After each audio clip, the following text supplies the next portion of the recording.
सो hey everyone, आप सभी का फिर से स्वागत है मेरे चैनल क्रेजी एक्सप्लेनर में। तो आज हम फिर से आ चुके हैं बुक ऑफ एस्पर का एक नया एपिसोड लेके। जिसने पिछला एपिसोड नहीं देखा जाकर पहले वो देख लो, और जिसने देख लिया शुरू करते आज का ए वाला एपिसोड।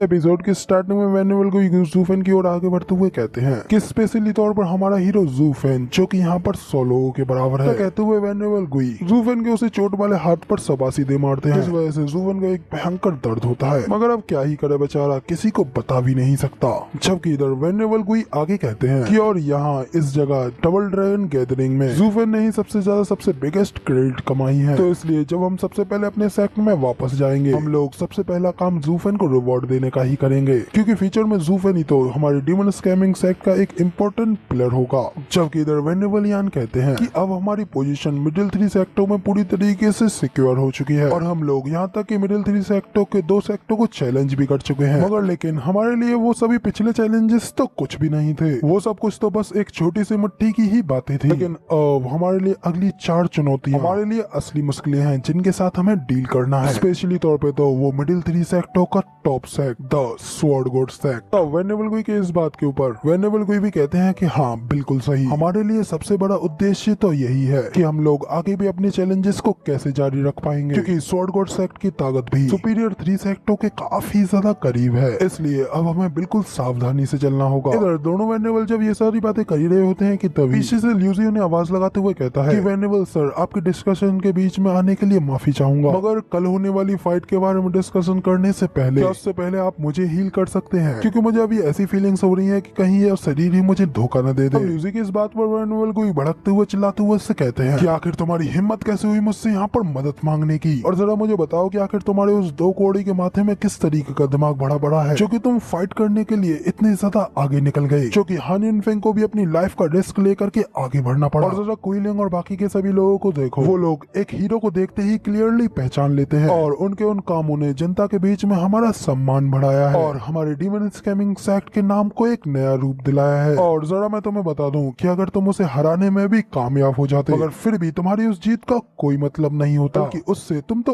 और ज्यादा बदनाम हो जाते। और जरा देखो, जबकि तुम दोनों ही काफी ज्यादा इंजर्ड हो, लेकिन फिर भी किसी को भी तुम्हारे घायल होने से कोई फर्क नहीं पड़ता, जबकि वहाँ पर उस बंदे को रेस्पेक्ट दी जा रही थी। लेकिन फिर भी तुम सीरियसली मुझसे इसके बारे में पूछ रहे हो। वो तो यहाँ पे शुक्र है जूफेन का, जिसने की वहाँ पर बीच में आकर के हमारी फैलाई सारी गड़बड़ियों को बिल्कुल ठीक कर दिया। वैसे वो छोड़ो, ये बताओ कि आखिर तुमने उसे रोकने में इतनी ज्यादा मेहनत थी क्यों की? क्या तुम्हें लगता भी है कि वो जूफेन के सामने आने के बाद में जूफेन को हरा पाता? तो बीच में जूफेन आते हुए वेनेवलियन से कहता है कि ये सब ठीक है, वो बस इस सब में कोई मदद नहीं कर सकता, और उसके लिए उसे उसकी सजा मिल चुकी है। जबकि कुईलिंग और बाकी के सभी लोग बिल्कुल हान युनफेंग की तरह ही हैं। उन सभी के पास में क्षमता है जो कि उनके अंदर रिजोनेट होती है। और इस तुच्छ ल्यूजी के विपरीत वो लोग काफी ज्यादा अच्छे हैं, जो कि छोटी छोटी बातों के ऊपर झगड़ता है, और एक इस तरीके की ऐसी बहादुरी को कभी नहीं समझ सकता। तो इसलिए बस उसे ऐसा ही रहने दो, क्योंकि आखिरकार वो हमारी टीम का ही एक मेंबर है, और इसलिए हमें उसे परेशान नहीं करना चाहिए। तो तब इस पर वेनेवलियन कहते हैं, जूफेन, मैं इसके कैरेक्टर के बारे में बात नहीं कर रहा हूँ, बल्कि मैं तो उसके उस छोटे से दिमाग के बारे में कह रहा हूँ। ये डबल ड्रैगन गैदरिंग हमारी ताकत दिखाने का सबसे अच्छा मौका है, लेकिन क्या उसके इस तरीके के व्यवहार की वजह से हमारे पोटेंशियल फंडर्स नहीं डर जाएंगे? तब इस पर ल्यूजी भी वेनेवलियन से पूछता है कि फिर पहले हेवन थ्रिलिंग सेक्ट के बारे में क्या? जब उनके साथ में जो कुछ भी हुआ उससे किसी को तो कोई फर्क नहीं पड़ा। स्टीवर्ट जू ने हमें उनके साथ और भी ज्यादा बुरी तरीके से खेलने के लिए कहा था, उन्हें अपना टॉय बना करके उन्हें बुरी तरीके से खेला। तो क्या तब वो चीजें ग्रेनेड और गलत नहीं थी? तो अब ल्यूजी इतना कहीं पता है कि तभी अचानक ल्यूजी को एक जोरदार लात पड़ती है, जैसे कि हिट होने के बाद तो ल्यूजी पीछे की ओर जाकर गिरता है, और तब जूफेन उसकी छाती पे पैर रखते हुए कहता है कि फॉर गॉड्स सेक, मैं यहाँ पर तुम्हारी पक्ष ले रहा हूँ, लेकिन फिर भी तुम यहाँ पर मेरे पीछे पड़े हुए और मुझे ही बुरा दिखा रहे हो। लेकिन मैं तुम्हें बता दूं,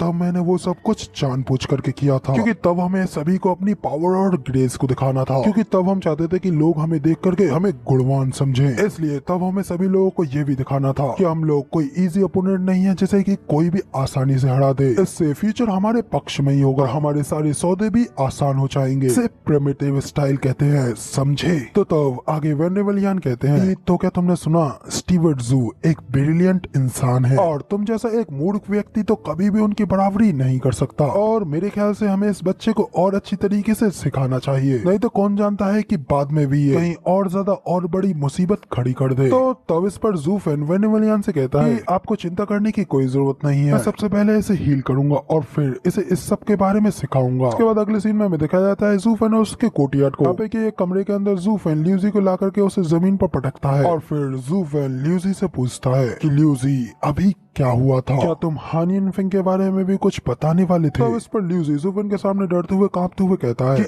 कि स्टीवर्ट ज़ू, मुझे कुछ समझ में नहीं आ रहा है, आपने तो अचानक से मुझे हान यिनफेंग को रोकने के बारे में मैसेज भेजा था, लेकिन फिर अब आप आखिर ऐसा क्यों कर रहे हैं? तो इस पर ज़ूफेन कुछ पल के लिए ल्यूजी को घूर करके देखता है और उससे कहता है कि तुमने ये अच्छा किया जब तुमने उसे रोका, लेकिन अब अगर तुम इसके बारे में एक शब्द भी कहने की हिम्मत करते हो। इतना कहते हुए ज़ूफेन फिर अपनी खतरनाक किलिंग इंटेंट को रिलीज करने लगता है। देख करके तो ल्यूजी की फटके 4 नहीं बल्कि 64 हो जाती है। वो घबराते हुए ज़ूफेन से कहता है कि नहीं, मैं बिल्कुल भी ऐसी हिम्मत नहीं करूंगा। इसके बाद ज़ूफेन फिर उससे कहता है कि ठीक है, फिर अब बेहतर रहेगा कि तुम आगे कोई भी क्वेश्चन न पूछो। तो कहते हुए ज़ूफेन अपने पास से एक हीलिंग पिल की बोतल को निकालता है और उसे ल्यूजी की ओर फेंक करके उसे देते हुए कहता है कि इसे ले लेना। जिसके बाद फिर ज़ूफेन वहां से जाते हुए कहता जाता है, इन्हें लेने के बाद में तुम 3 दिनों में पूरी तरीके से हील हो जाओगे और अभी तुम्हें कल के चैलेंज में पार्टिसिपेट करने की कोई जरूरत नहीं है, तुम बस यहाँ रह करके अपने आप को हील करो। इतना कहने के बाद में फिर ज़ूफेन वहाँ से गेट लगा करके चला जाता है। ल्यूजी तो अभी भी वहाँ पे बैठा कांप रहा होता है, लेकिन फिर वो ज़ूफेन के इन एक्शंस की वजह से काफी ज्यादा गुस्सा हो जाता है और गुस्से में ज़ूफेन के बारे में सोचते हुए कहता है कि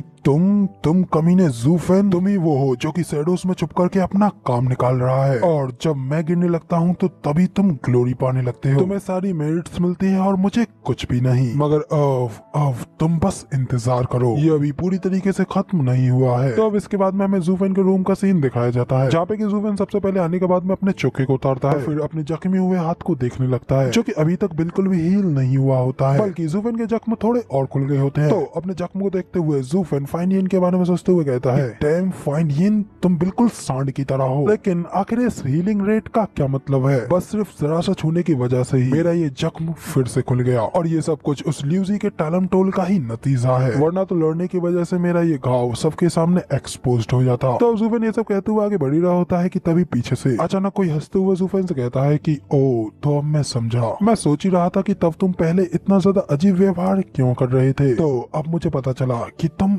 इंजर्ड हो। तो अचानक वहाँ पे दारूबाज को देखने के बाद तो ज़ूफेन भी काफी ज्यादा हैरान हो जाता है, और हैरान होते हुए दारूबाज से कहता है कि सीनियर आखिर आप यहाँ पे अंदर कैसे आए? तो इस पे दारूबाज उससे कहता है कि मैं पहले ही तुमसे कह चुका हूँ कि इस धरती पर ऐसी कोई जगह नहीं है जहाँ पे कि मैं नहीं जा सकता, कोई भी मुझे कहीं जाने से रोक नहीं सकता, मगर क्या तुम मेरा यहाँ पर स्वागत नहीं करोगे? तो अब ज़ूफेन दारूबाज की इस बात के ऊपर तो थोड़ा शॉक हो जाता है, साथ ही फिर थोड़ा हेजिटेट करते हुए आगे बढ़ता है और हंसते हुए दारूबाज से कहता है, सीनियर आखिर मैं ऐसा कैसे कर सकता हूँ, और आप यहाँ पर मुझसे मिलने के लिए आए, ये तो मेरे लिए काफी ज्यादा हॉनर की बात है। सीनियर मैं तो बस आपके अचानक से आने की वजह से थोड़ा आश्चर्यचकित हो गया था। जबकि इधर दारूबाज तो गौर से ज़ूफेन के हाथ की ओर देखने लगता है, जिसके ऊपर घाव होता है और उसके ऊपर पट्टी बंधी होती है। तो ज़ूफेन के उस हाथ को देख करके दारूबाज कहता है, अच्छा तुम काफी ज्यादा चालाक हो, मगर मैं ये देख पा रहा हूँ कि तुम काफी ज्यादा नाराज हो गए कि इस ओल्ड मैन को तुम्हारा सारा रहस्य पता चल गया। तो दारूबाज की ये बात सुनकर तो ज़ूफेन काफी ज्यादा शॉक हो जाता है। साथ ही फिर ज़ूफेन काफी हैरान होते हुए अपने मन में कहता है कि इस ओल्ड मैन के अंदर से मुझे कुछ गलत इंटेंशन की फीलिंग आ रही है, और फिर जल्दी से ब्रेंच पे से अपने चोखे को उठाता है और उसे पहनने के बाद में दारूबाज से कहता है कि सीनियर आखिर आप ऐसा कैसे कह सकते हैं, और आखिर आपको ऐसा कैसे लग सकता है एक little old average rated stage disciple कभी भी कुछ इतने सारे एक्सपर्ट्स के सामने छुपा सकता है? मुझे लगता है कि सीनियर शायद मजाक कर रहे हैं। इस पर डान किंग चंग सीरियसली ज़ूफेन को घूरते हुए कहता है कि ओ प्लीज अपने इस झूठ से मुझे दूर रखो, और लड़के सच बताओ कि आखिर ये घाव तुम्हें किसने दिया? तो अब दारूबाज की इस बात के ऊपर ज़ूफेन भी आगे कुछ नहीं कह पाता। उसे पता चल जाता है कि उसका कोई भी नाटक दारूबाज के सामने नहीं चल सकता, लेकिन फिर भी ज़ूफेन दारूबाज से कहता है कि क्या ये बिल्कुल ऑब्वियस और स्पष्ट नहीं है? कई बार फाइटों में लड़ने की वजह से ये छोटी मोटी चोटें आना तो आम बात ही है, और सर ये भी जानते हैं कि मैं एक कठोर आदमी हूँ, इसलिए मैं किसी भी शारीरिक घाव को अपने ऊपर हावी नहीं होने देता, और इसीलिए तो मैंने इसे किसी को नहीं दिखाया और सहन करता रहा। और अब क्योंकि सीनियर ने इस बारे में पता लगा ही लिया है, इसलिए मैं आपकी इस चिंता के लिए बहुत ज्यादा आभारी हूँ। तो ज़ूफेन की इन सारी बातों के ऊपर दारूबाज उसे रोकते हुए कहता है कि अपनी ये फालतू की बकवास करना बंद करो और मेरे साथ इस तरीके से बेवकूफ बन करके खेलना बंद करो, क्योंकि मैं कोई बच्चा नहीं है जो कि तुम्हारी इन बातों पर बेवकूफ बन बन जाऊंगा। मैंने तुम्हारी अभी फिलहाल में हुई सारी फाइटों को देखा है और तुम्हें लगता है कि मैं नहीं जानता हूँ कि आखिर तुम किस तरीके से फाइट लड़ते हो, इसलिए वो सभी लोग तुम्हारे ऊपर एक खरोच भी नहीं लगा सकते। चोट लगा पाना तो बहुत दूर की बात है। तो अब जल्दी से तुम बोलो कि तब तुम कहाँ भाग गए थे। तब दारूबाज की इन सारी बातों के ऊपर तो ज़ूफेन फिर से शांत पड़ जाता है और फिर वो उसे देखते हुए अपने मन में कहता है कि ये सब कुछ देख करके लगता है कि ये ओल्ड मैन यहाँ पर अपने सारे क्वेश्चंस को प्रिपेयर कर करके आया है। जिसके बाद फिर ज़ूफेन दारूबाज से कहता है, सीनियर आप बहुत ज्यादा चतुर है और मैं आपसे कुछ नहीं छुपा सकता। तो ठीक है फिर मैं आपको बताता हूँ कि क्या हुआ था। तो तब मैं वहाँ पर उस सुमेरु प्लेस में उसे एक्सप्लोर करने के लिए काफी ज्यादा क्यूरियस था, इसलिए वहाँ पर मैं उसे एक्सप्लोर करते हुए कुछ प्रॉब्लम में फंस गया और इसी वजह से मुझे ये खरोच मिली। तो इस पर डान किंग शेन ज़ूफेन से कहता है, लड़के तुम सच में बहुत बड़े धोखेबाज हो। तुम अपने साथियों का उपयोग करते हुए क्योंकि हेवन थ्रिलिंग सेक्ट के डिसाइपल्स के साथ में खेल रहे थे, उसका फायदा उठा करके तुम चुपके से सीक्रेट माइंस को चेक करने के लिए चले गए, तब कि डबल ड्रैगन मैनर के एक्सीलेंटों को भी इसके बारे में पता नहीं चल पाया। लड़के सचमुच में तुम्हारी योजना तो बिल्कुल शानदार थी। तो इस पर ज़ूफेन भी हंसते हुए दारूबाज से कहता है कि आप तो काफी ज्यादा काइंड हैं सीनियर, और क्या फायदा ये सीनियर की ब्रिलियंट आंखों के ऊपर पर्दा डालने में कामयाब नहीं हो पाया। उस पर डान किंग शेन ज़ूफेन से कहता है कि पहले तो अपनी इन चापलूसी को थोड़ा कम करो, मुझे सिर्फ एक नजर देखने की ही जरूरत थी और मुझे तभी पता चल गया था कि तुमने हेवन थ्रिलिंग सेक्ट के ऊपर जो शो बनाया था उसमें जरूर ही कुछ न कुछ तो गड़बड़ है। तुम्हारे अलावा बाकी के सभी डिसाइपल्स अपने अपने शिकार के पीछे क्यों गए और फिर वापस घाटी में क्यों आए, और फिर तुम उस सब शो में इतनी ज्यादा देरी से क्यों आए, और फिर बाद में तुम्हारी डीमन सोल्स एक्ट के साथ में फाइट हुई। तब तुम्हारे सारे व्यवहार से ये बिल्कुल स्पष्ट हो रहा था कि जरूर ही तुम्हारे सीधे हाथ में कुछ न कुछ तो दिक्कत है। हालांकि ये सब कुछ तब सिर्फ एक आभास ही था, मगर अब जब मैंने ये खुद अपनी आंखों से देख लिया है तो अब सब कुछ बिल्कुल क्लियर हो चुका है। और फिर आगे डान किंग शेन चिल्लाते हुए कहते हैं, लड़के तुम में कुछ ज्यादा ही हिम्मत है। मैं ये क्लियरली पता था कि वो secret mine double dragon manner की ही टेरिटरी है, लेकिन फिर भी तुम वहाँ अंदर जाने की हिम्मत करते हो। तो अब बताओ आखिर किसने तुम्हें यहाँ भेजा है और तुम्हारा असली पर्पस क्या है। तो अब डान किंग शेन की इन सारी बातों के ऊपर ज़ूफेन फिर से कुछ पल के लिए शांत पड़ जाता है और फिर आगे उससे कहता है कि सीनियर आप तो छोटी मोटी बातों के ऊपर झगड़ा कर रहे हैं, मगर मैं आपको बता दूं कि मुझे किसी ने भी यहाँ पर नहीं भेजा है और ना ही मुझे ये पता था कि उस जगह पर एक सीक्रेट माइन होगी। मैं तो तब बस महसूस किया था जब मैं वहाँ पे अंदर आया था और तब वहाँ मुझे स्पिरिचुअल एनर्जी इनक्रेडिबल तरीके से काफी ज्यादा ठीक लगी, इसलिए तब मेरी जिज्ञासा मेरे ऊपर हावी हो गई और इसलिए मैं वहाँ उसे जांचने के लिए चला गया। लेकिन मैंने ये कभी नहीं सोचा था कि ये एक इतनी ज्यादा लापरवाही वाली गलती होगी और मैं वहाँ पर इस तरीके से घायल हो जाऊंगा। तो इस पर डान किंग शेन कहता है कि तुम कह रहे हो कि तुम लापरवाह थे, मगर ऐसा कह करके आखिर तुम किसे बेवकूफ बनाने की कोशिश कर रहे हो। सीक्रेट माइंड सिर्फ और सिर्फ डबल ड्रैगन मैनर के लिए ही इम्पोर्टेंट नहीं है, बल्कि पूरे के पूरे एंटायर वेस्टलैंड के लिए ये महत्वपूर्ण है। जबकि माइंस में किसी को भी इंटरफेरेंस करने से रोकने के लिए वहाँ पे पावरफुल अरे फॉर्मेशन को भी सेटअप किया गया था। वहाँ पे पहले से ही हजारों मॉनिटरिंग अरे मौजूद थी और उनमें से एक को भी छूने से तुरंत ही वो दोनों ओल्ड कोल्ड अगले ही पल तुम्हारे ऊपर आ जाएंगे। ये देखने में तो एक छोटी लाइट प्रोटेक्शन की तरह लग सकती है, जबकि वास्तव में ये एक सबसे ऊंचे स्थान पर है। ये उस स्थान पर हजारों आंखों को डालने जैसा है जो कि तुम्हारी हर एक हरकतों को देख सकती हैं। तो अब बोलो आखिर तुम यहाँ पर क्यों आए हो और आखिर इस डबल ड्रैगन मैनर में तुम्हारा कांटेक्ट किससे है। तो अब इस पर फिर ज़ूफेन भी कहता है कि सीनियर मैं आपसे बिल्कुल भी झूठ नहीं बोल रहा हूँ, मैं तो बस तब कुछ ज्यादा ही क्यूरियस था, इसीलिए मैं वहाँ पर उसे देखने के लिए गया था, बस सिर्फ इतना ही, और इसके अलावा मेरा कोई इरादा नहीं था। और रही बात उन मॉनिटरिंग अरेज की, मुझे बस उन्हें खोजने के लिए इलाके और एनर्जी फ्लो को पढ़ना पड़ा और फिर मैं हमेशा ही उनके ब्लाइंड स्पॉट पर चलते हुए अंदर बाहर आया गया था और बिना किसी संकेत के मेरे पास कोई भी डेवियस चाल नहीं है। ज़ूफेन की ये बात सुनकर तो दारूबाज भी कहता है कि उन सभी अरेज को खुद एक्सीलेंटों के हाथों सेटअप किया गया था और उन्होंने खुद वहाँ पे उन्हें चारों ओर छुपाया था, लेकिन फिर भी तुमने उन्हें एक नजर में ही देख लिया। तो इस पर ज़ूफेन उसे बताता है कि सीनियर मेरी लो कल्टीवेशन उन्हें देखने के लिए काफी नहीं थी, लेकिन मैं एक 10th ग्रेड का अरे मास्टर हूँ और मैं तो बस तब थोड़ा घबराया हुआ था कि आखिर कब वो इतने शॉर्ट टाइम में वो एक्सीलेंटेड मुझे ढूंढ लेंगे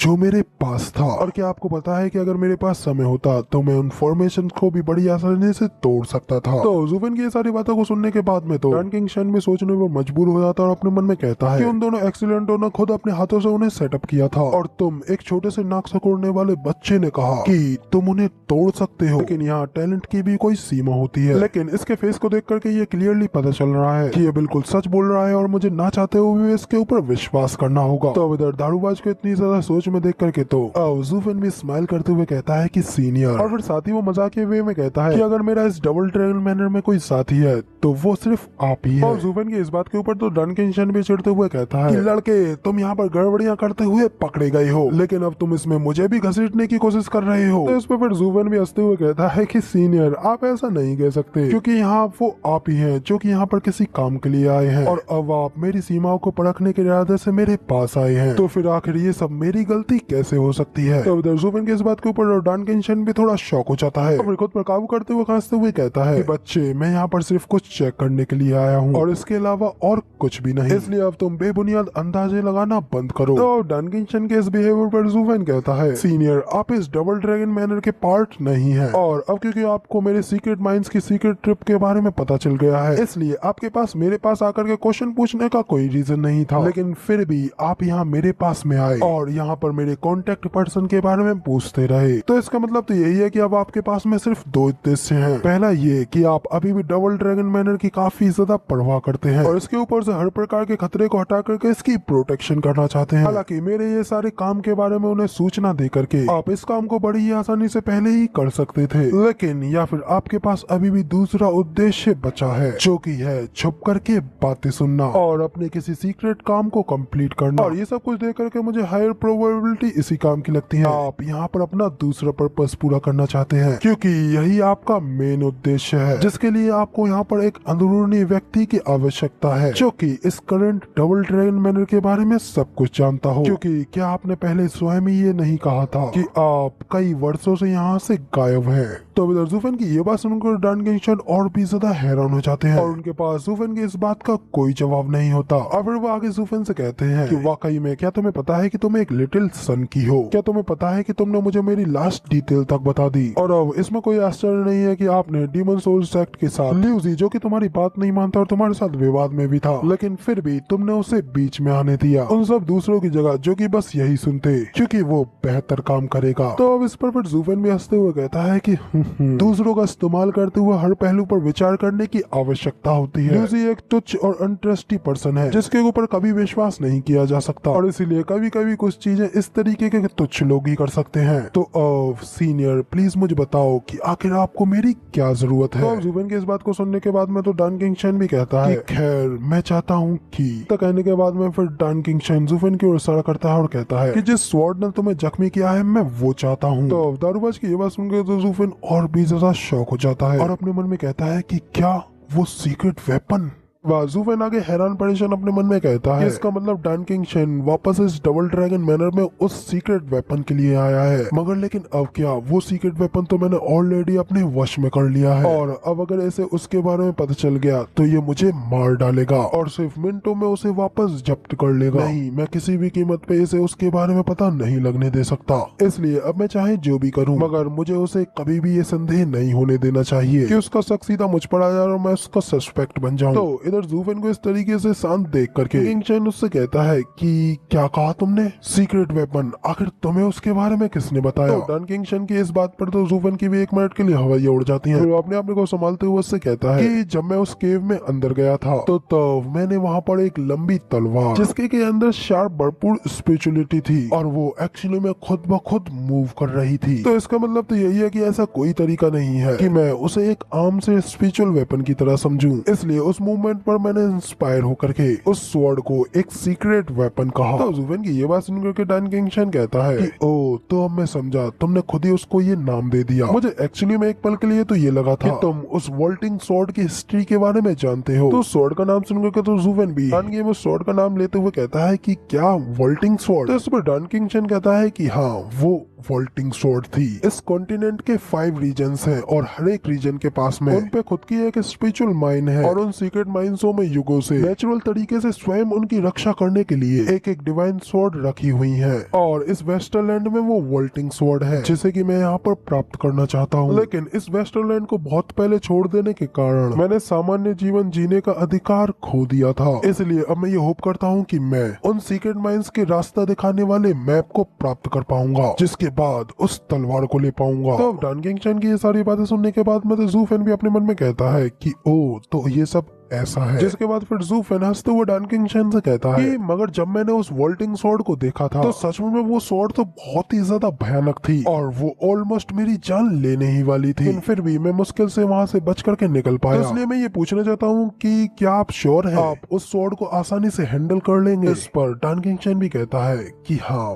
बिल्कुल, वो वोल्टिंग स्वॉर्ड इस दुनिया का एक सीक्रेट वेपन है जिसकी की तुलना हम किसी अन्य तलवार से नहीं कर सकते। यहाँ तक कि अगर कोई मिडिल लेवल का भी पर्सन हुआ तो उसे सबड्यू करने के लिए बेहद ही ज्यादा मुश्किलों का सामना करना पड़ेगा और ना ही वो सीक्रेट माइंस को छोड़ सकता है जिससे कि ये और भी ज्यादा कठिन हो जाता है। लेकिन इस डबल ड्रैगन मैनर में मैं उस स्वॉर्ड के साथ में ट्रेनिंग करते हुए बड़ा हुआ हूँ और हम दोनों की इच्छाएं एक दूसरे को इतना ज्यादा रिफ्लेक्ट करती हैं जैसे कि हम दोनों एक ही हों। और एक बार मुझे ऐसा मौका मिला था, मेरी अंगूठी में इनफ सीक्रेट स्टोन्स होने के कारण वो तलवार खुद मेरे पीछे पीछे आया करती थी। लेकिन फिर उसके बाद में आप जानते हैं कि क्या हुआ था। अपने क्रोध में आने के बाद में मैंने 10 सेक्टों को डिस्ट्रॉय कर दिया था और फिर उसके बाद में एक्सीडेंटों ने उस एरिया को सील कर दिया था जिससे मुझे वहाँ से जाने पर मजबूर होना पड़ा, वरना तो मैं बहुत पहले ही उस सीक्रेट स्वॉर्ड को लेकर के सभी देशों में एक सर्वशक्तिमान बन चुका होता। तो अब डैन किंग शन की ये सारी बातें सुनने के बाद में तो जू फेन भी हैरान होते हुए उससे कहता है कि क्योंकि आप पिछली बार उसे लेना नहीं चाहते थे तो फिर आखिर अब आप उसे क्यों चाहते हैं? तो जू फेन की इस बात के ऊपर पहले तो डैन किंग शन कुछ देर के लिए स्टाइल मारता है और फिर आगे कुछ कहने ही वाला होता है कि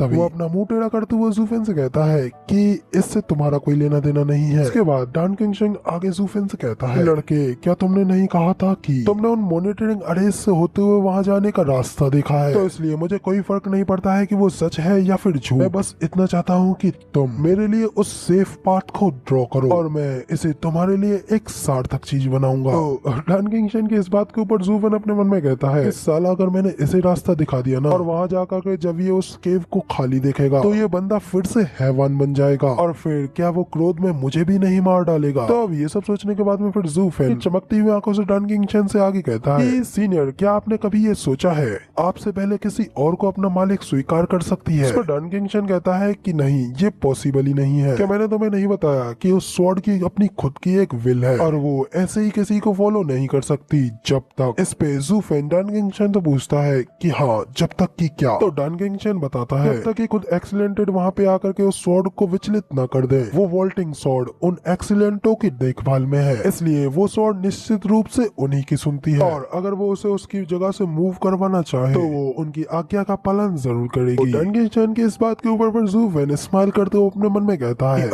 एक सुविधाजनक बलि का बकरा मौजूद है। इसके बाद फिर जू फेन बड़े ही प्यार से डैन किंग शन से कहता है कि कोई प्रॉब्लम नहीं है, मैं आपके लिए उस मैप को बना दूंगा। इसके बाद में फिर हमें कुछ देर बाद का सीन दिखाया जाता है। आप एक स्क्रॉल पर जू फेन ने उस मैप को बना दिया होता है। फिर जू फेन उस स्क्रॉल को डैन किंग शन को देते हुए कहता है कि सीनियर प्लीज इसे लीजिए। डैन किंग शन भी उस मैप को लेते हुए खुश होकर के कहता है, लिटिल गाय तुम्हारा इस समय के लिए बेहद बेहद धन्यवाद और मैं अपनी चाल चल सकता हूँ।